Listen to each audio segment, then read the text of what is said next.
L'expression crise du logement devient tellement familière au Canada qu'on pourrait dire qu'elle fait partie de nos vies. On a des jeunes familles qui ne peuvent pas se permettre d'acheter une maison, d'autres qui ne peuvent pas rembourser leurs hypothèques, des locataires qui voient le montant des loyers augmenter plus rapidement que leurs revenus et le nombre de sans-abri augmente aussi régulièrement.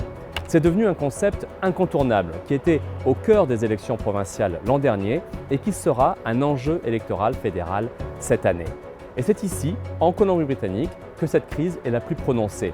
Une situation qui est observée de près par les autres provinces, elles-mêmes touchées. Une crise qui se manifeste de deux manières. D'une part, on a un nombre de logements qui est insuffisant par rapport à la demande, et d'autre part, des logements qui sont de plus en plus inabordables. La Société canadienne d'hypothèques et de logement estime que la Colombie-Britannique doit construire 610 000 logements d'ici 2030 pour faire face à ses besoins sur une population de 5,7 millions de personnes.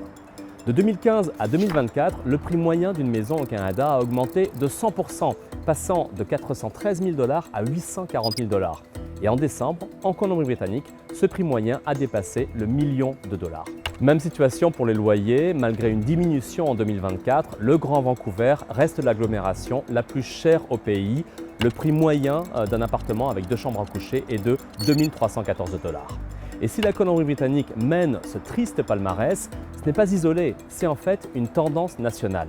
Parmi les pays du G7, le Canada est en mauvaise posture. Il est le pays qui a le plus bas nombre de logements par 1000 résidents.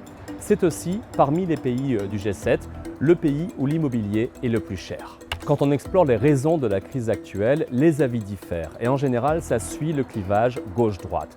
D'un côté, à gauche, on critique le gouvernement fédéral qui a arrêté de construire des logements sociaux il y a un peu plus de 30 ans. La loi du marché est devenue l'arbitre des constructions de logements et de la fixation des prix.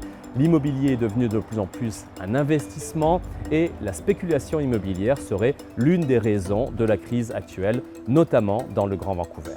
De l'autre côté, les critiques plus marquées à droite jugent que selon la loi de l'offre et de la demande, construire davantage de logements équilibrerait le marché, mais que ces nouvelles constructions sont freinées par des règles administratives trop contraignantes.